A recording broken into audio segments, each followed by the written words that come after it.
All right, everyone, welcome back in. It's Go Throws production of the 2025 Taupō Classic presented by Kosana, New Zealand. This is the back nine of the final round. Emily Weatherman has a 3-stroke lead over Taylor Choceck. Sofia's playing hot. JK trying to get that last cash spot. I'm Nate Perkins here with 5-time world champion Juliana Korver. What a pleasure to be here in New Zealand, play this tournament, experience the Waikato River Spa Park. I was soaking in the Wairakea thermal pools every night. I know that you and Jim enjoyed it again this year. Talk about this venue, talk about this city. There's just so much natural beauty, and we get to experience it in many different flavors, and it's so special because of all of that.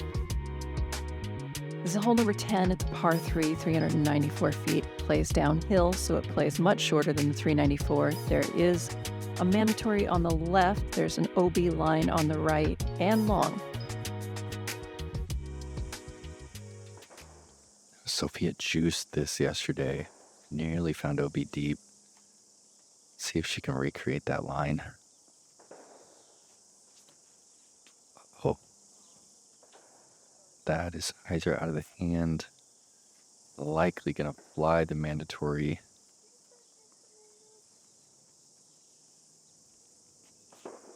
Now, this one's giving Emily some trouble.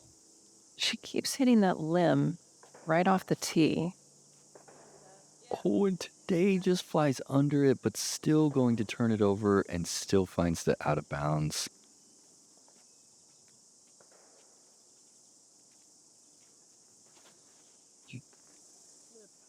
What is it mechanically that causes that air bounce? Well, it's throwing down with the nose up. Okay. It seems like only a few people can really recreate that. I've never been able to do it myself. I find it easier with a lid than it is with a golf disc. It's a lot of the times your disc golf shots will do that a little bit, but Taylor is a little bit more exaggerated with that air bounce. She has much more strength. Okay, you feel like the strength's involved. Let us know in the comments, guys. How do you make the disc air bounce? What do you guys think?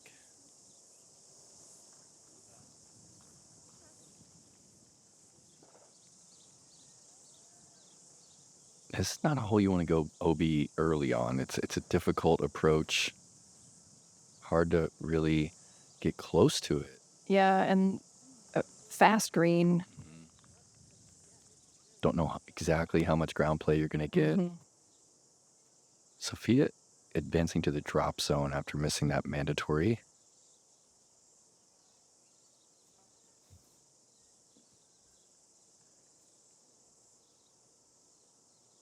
Taylor also advancing to the drop zone after the buzz crossed that line. She looked a little disappointed in that layup. She's a little shorter than she wanted to be.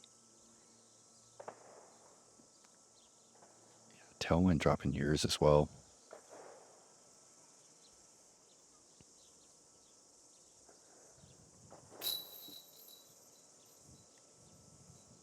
It's that same miss. She's been all over the basket, but not a lot of them have been going in.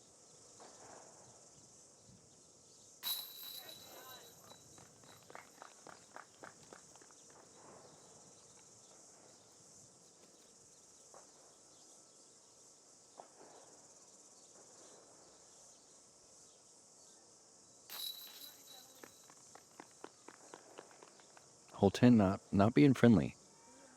No, both Emily and I have had troubles all weekend long, and today it also got Sofia and Taylor.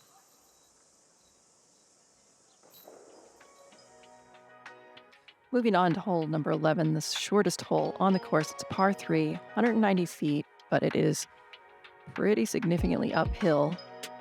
It is hard to get your disc to stay near this basket, and it is hard to find a clean path through the trees to the basket.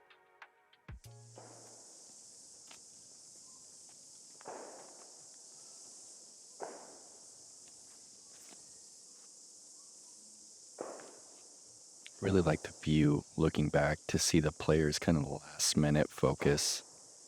That last breath she takes.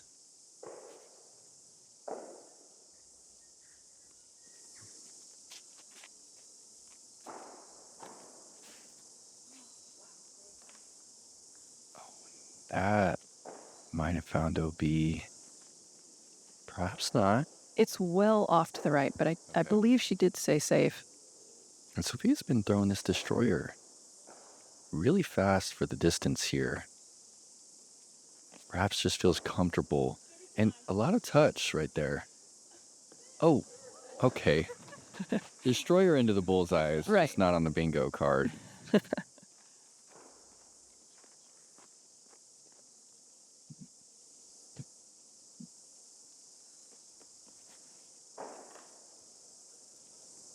Just a little wide.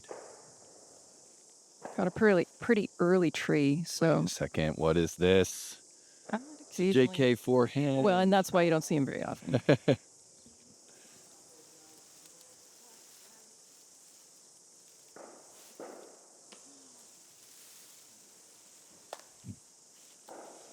Taylor finds a tree, kicks back into a bush. Emily fortunate to have a little backhand window here. That kind of skates to a little death putt. I think she's close enough. It should be okay. Okay. Let's toss it in. What? Are you serious? I did not know that. Well, how am I supposed to lay that up? I can't even see the ground, and I was a little frustrated, and so yeah, I was absolutely going for that one. Amazing. No, slow rolling. This is getting out of hand. And she's still up. Such a quick double bogey. On such a small hole. It's so frustrating.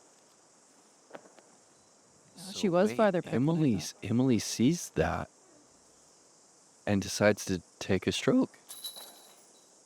I like it.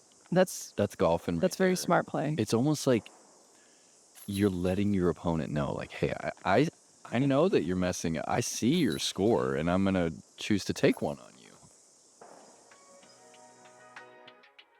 Now, what a hole. I mean, that throw-in, that was fun. I had no idea you sank that. Here we are in hole 12. This is a par 3, 335 feet. OB off to the right. Shouldn't come into play unless you ricochet off the trees in the middle of the fairway. There's that one branch in the middle that forces you to throw a little lower than you would like. Yes, which makes it hard to get up to the green because the land slopes up once you get close to the green.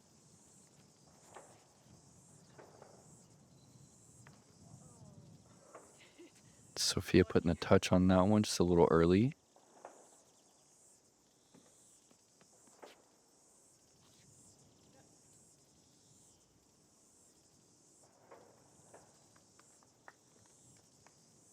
Yeah, just in front of the circle there. Yeah, a little low. I think same disc for Emily, the star turn, and just low. Nice skip, but still outside edge of circle 2. All of a sudden, she has 4 over Taylor, but Sofia is just 5 back now.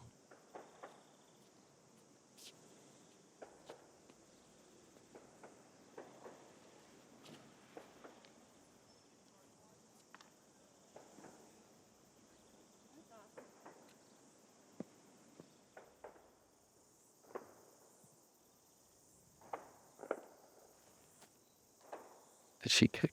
Yeah, she did. Right? OB? She caught the trees in the middle and ricocheted right. Mean. The course is not being nice to Taylor today.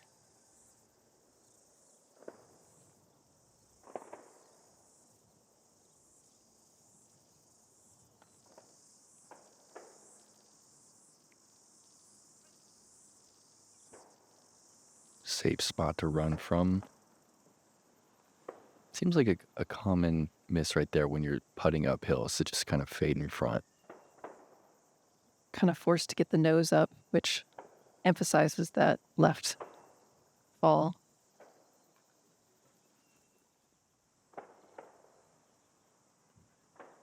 And this is for single bogey now. It's going to be at the minimum back-to-back doubles.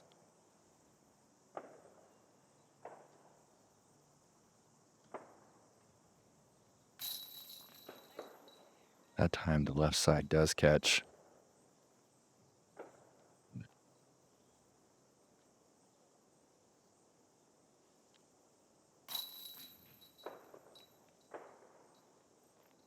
Just like that, Sofia is going to pass Taylor.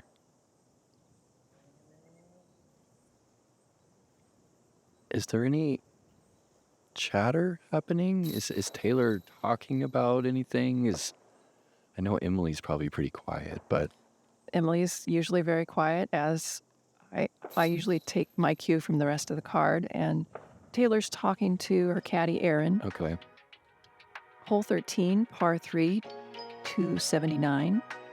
There is a mandatory on the right-hand side. There's a little bit of a low clearance if you go straight at this basket. There is a little bit of OB both right and left, a little closer on the right, but easier to get on the left because of the potential hyzer skip. Sofia going putter. Look at that. Just a little pass flat. Great looking shot. A little bit of left to right out there. Can't turn this shot too much. This is Mako 3. Yes. Yeah, see that left to right wind kind of bleed it off right.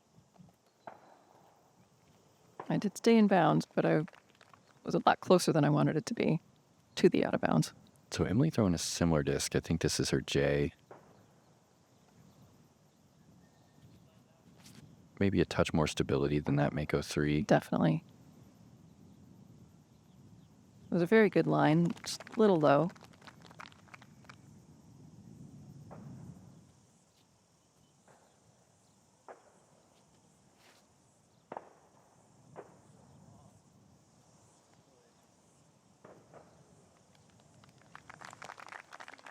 Taylor landed just outside the bullseye yesterday, just a little farther away today.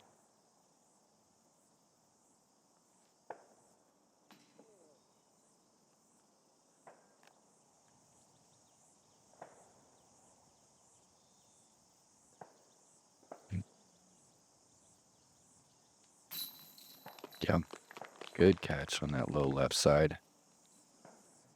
She's having a great round. Racking up the birdies.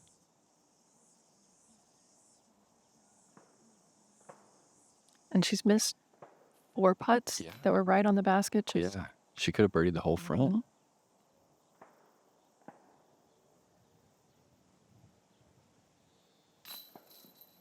That one does not catch. Just enough of a left to right wind.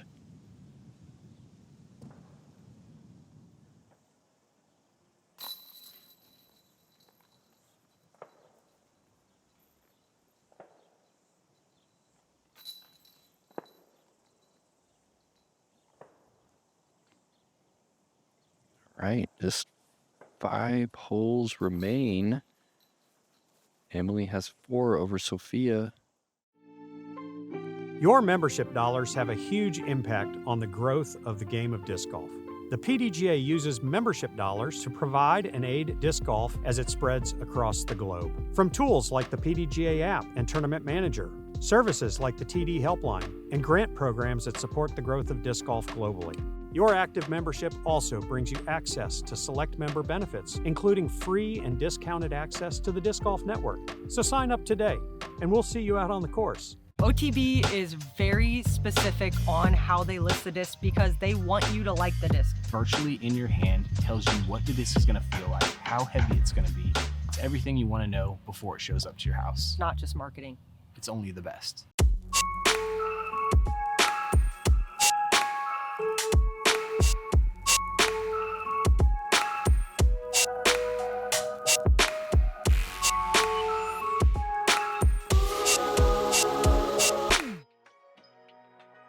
Welcome back. This is hole 14, par 4, 433 feet. There is out of bounds on the right, though it shouldn't come into play. You can have a nice flex shot around these trees on the right-hand side and have it skip up to the basket. You want to go for the eagle. Yeah, we need a little spark here. Sofia definitely lining this up for eagle. Going with the lightweight destroyer.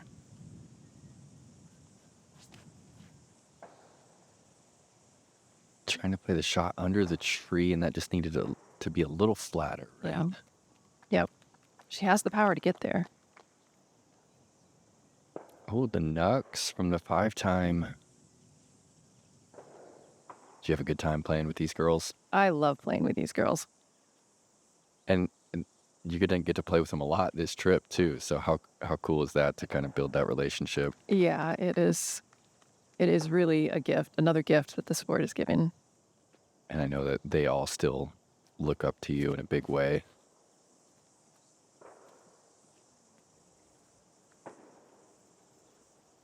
That's the common landing area right there.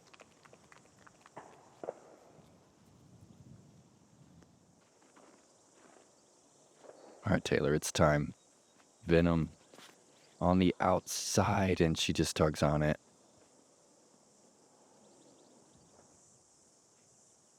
Just what happens when you want it a little too much. Yeah.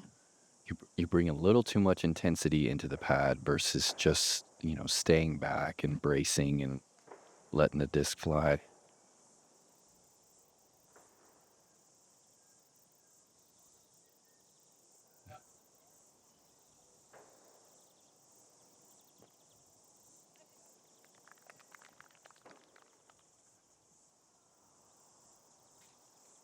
Emily doesn't show the forehand too often, but she's got it. She definitely does. Yeah. She has just as good control with that, at least what I've seen, as she does with her backhand.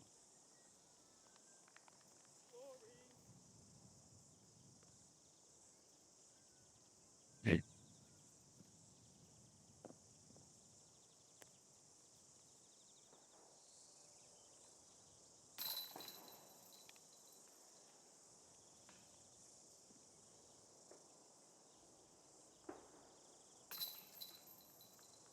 Gentle little pitch right there.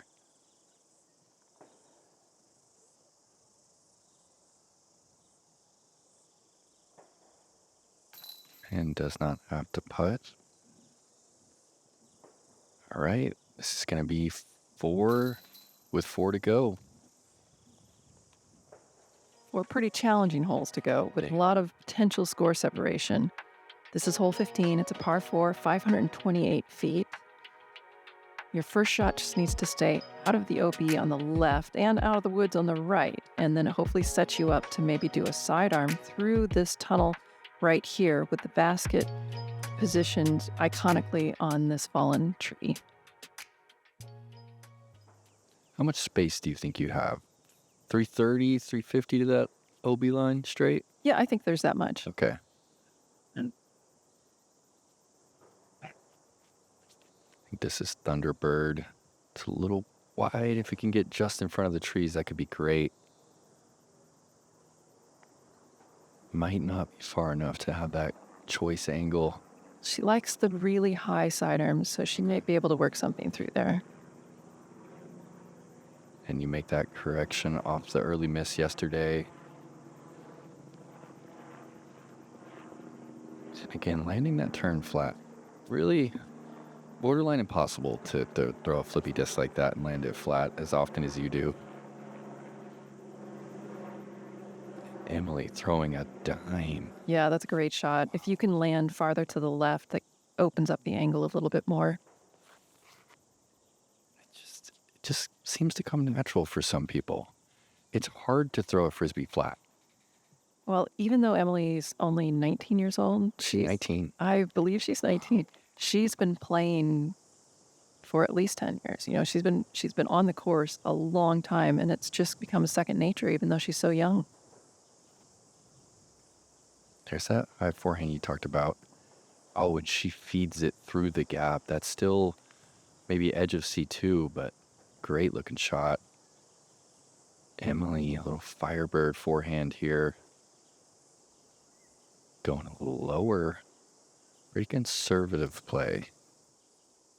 It's a little short of ideal, but there is a line from there.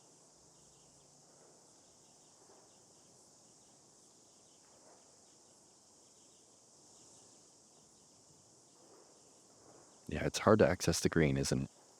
Yeah, I'm not trying to access the green. I'm trying to get it into the mouth.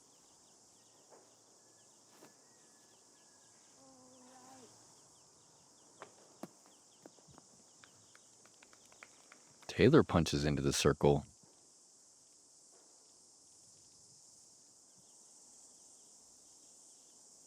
I've really pinched off here.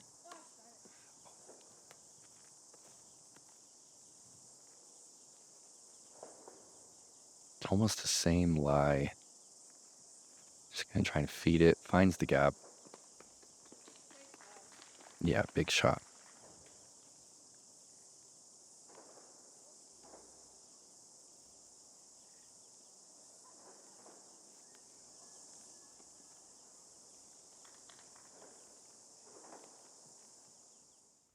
So Sofia could pick one up here. Okay, yeah, this is only 45-ish. And she chooses to lay it up. Talk about that for a moment. What are your thoughts on the layup there? Well, there are some positions on this green where you really can't even attempt to putt. So if she had got that up in the air and she'd faded off and missed, she could potentially find herself behind one of these trees and, cause another layup from there. So, And I wonder if she knows or has an idea that she is just 4 back and needs to pick up a stroke. I feel like if you're really playing for the win, there's no option there. You have to run that putt. She's got plenty of power. I mean, what are you playing for otherwise? well, good point. Hole 16, par 3, 318 feet. Very tight fairway. Seen people try to attack this with both forehand and backhand. It's a pretty specific line, but people can get lucky through the trees. Sofia has the box. Still just 4 back. Oh, and that's pure. Find that right side. We're flying the pin here. That's the basket. What a shot. She actually goes long of the basket. What a shot. Okay, the pressure is actually on here. This is a quick bogey if you miss the gap.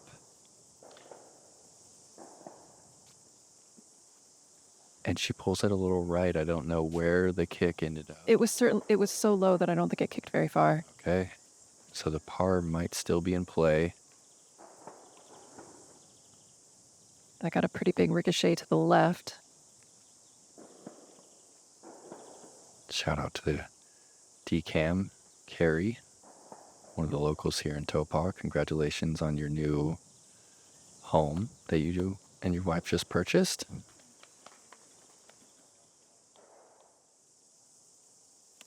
Wonderful community here in Taupō. Got to mingle with a lot of just happy-go-lucky Kiwis here. And so many people opened their homes to the international players. Yeah, you got a nice spot to park the van, not too far from the Great Lake. I really think that that's what separates, this from just your average tournament is the hospitality. This is her third? Must be.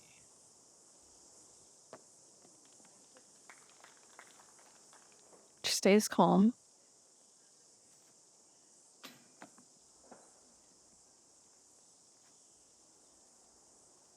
This is for birdie. This is huge.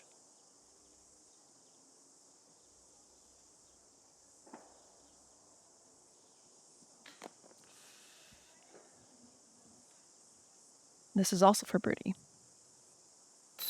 Come on. Birdie on 16. Not having the best tournament, but that still feels good. It does. Birdies still feel good. They always do. They always do.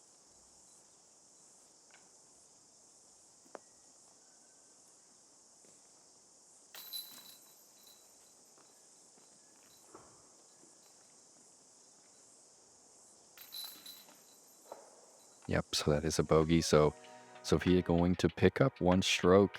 2 holes left. She's just got 3 now. This is another tricky one, hole 17. It's a par 3, 305 feet. There's this possible left to right gap. There's also a possible straight gap. There's a mandatory that you need to force you to go down in the middle of the trees. You can't go out and round on the right-hand side. And the basket in this clearing. Let's go back-to-back birdies here on 16 and 17. Same Roadrunner giving it a shot. Oh, it's pure. Oh, did it hit something? It's a little short, yeah. It made it through the crux, but it didn't get all the way there. It had that angle, too, to get back to flat as well. Sofia needs it a little high, and that's never turning. Advance is pretty far. Yeah, too. I don't think she hit anything, so she's well up the fairway. She's just way on the left-hand side. But if you get up far enough, there's not a lot of trees. This is a pretty conservative play here. Going, I believe, Firebird pretty low. She gets caught up in the middle bunch of trees. Okay, so that'll be interesting. It's hard to get up and down.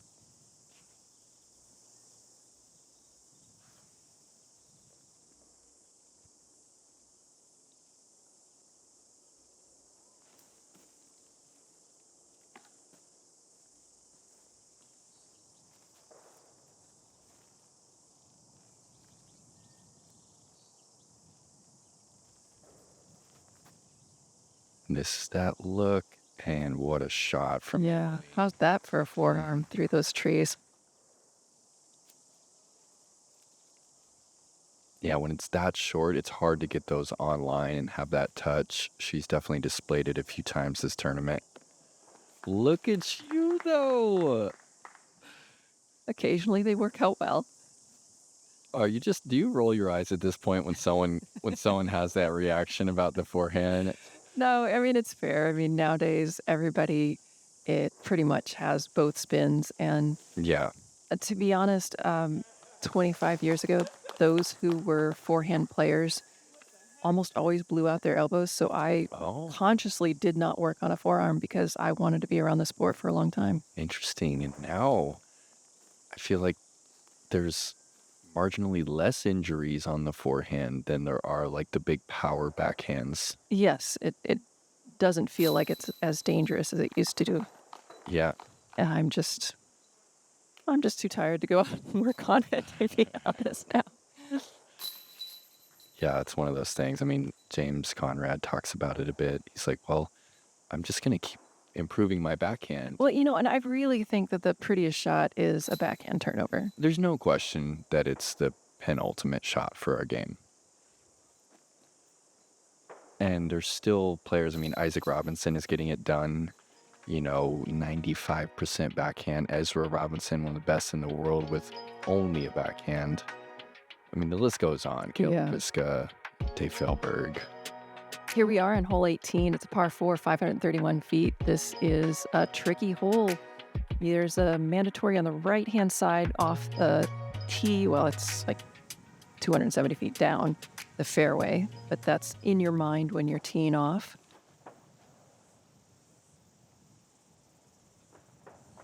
There's OB on the left-hand side, which I'm hoping not to skip by. All right, that'll be a great spot to approach from.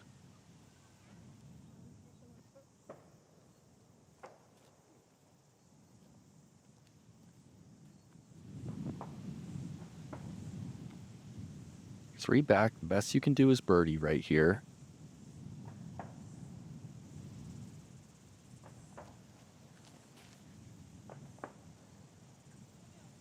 Needs to drop. Gonna catch that. It's an okay spot still. That's fine. She seems pretty calm.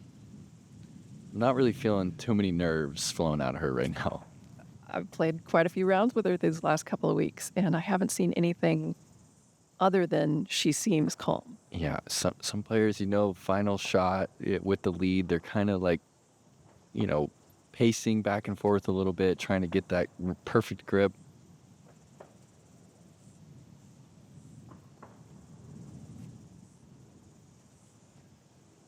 little bit of a tough day for Taylor. I also kind of feel, oh, look at this, Cicada flipping late. I feel like these rounds are actually maybe even more beneficial for her in the long run. What do you think? Well, I mean, there's definitely a learning curve, and it takes some practice playing on a stage that you're being recorded. She's going to dial in the consistency eventually, that's for sure. Wow, and Sofia just outside the bullseye. She's done all she can do for the final hole. Emily going to talk this over with Robert, letting her know that a single bogey gets the job done. Robert's telling her to send it. He's telling her to make sure that you cross the green. Just cross the green and it's game over. Mm-hmm. This is still pretty scary, though. She could pull it wide. Or hit that tree in front of her. Get legs. It does so. Finds the OB. But she does cross the green, so she gets to take it up there.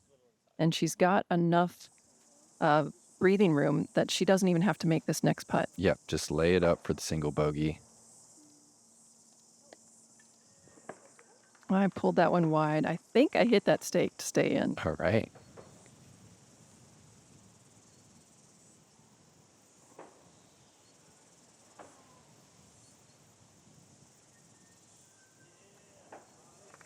Very gentle standstill approach.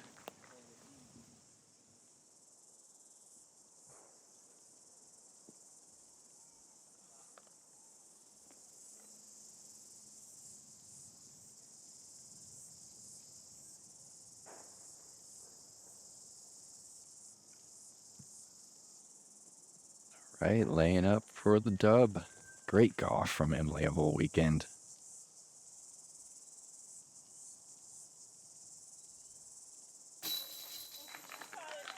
Left accepts this time. Such a wonderful round for Sofia. Oh, wow, she's going to bring it all the way back to just one stroke in the end. And you know, great birdie from Taylor to finish off her day. I really thought it was going to be most scoring wins here, but it turned out to be the least amount of mistakes takes it home. Yeah. It's going to take it home with just averaging 3 down per round. Sofia first to congratulate her. Big props from Taylor and yourself. Ladies and gentlemen, I present to you the FPO champion of the 2025 Taupō Classic, presented by Choceck Honey, Emily Weatherman! That is Katie Harris, one of the tournament directors from Chicago, now lives full-time here in Taupō.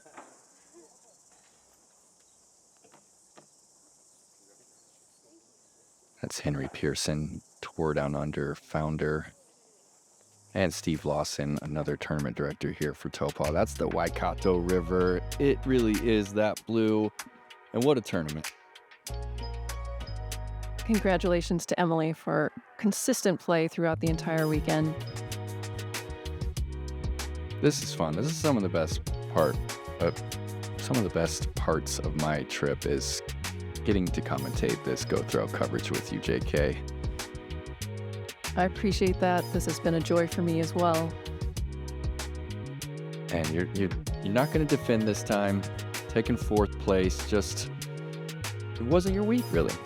No, it wasn't, but it's still such a birthday present to be able to be in this amazing country on this beautiful course playing with these talented women.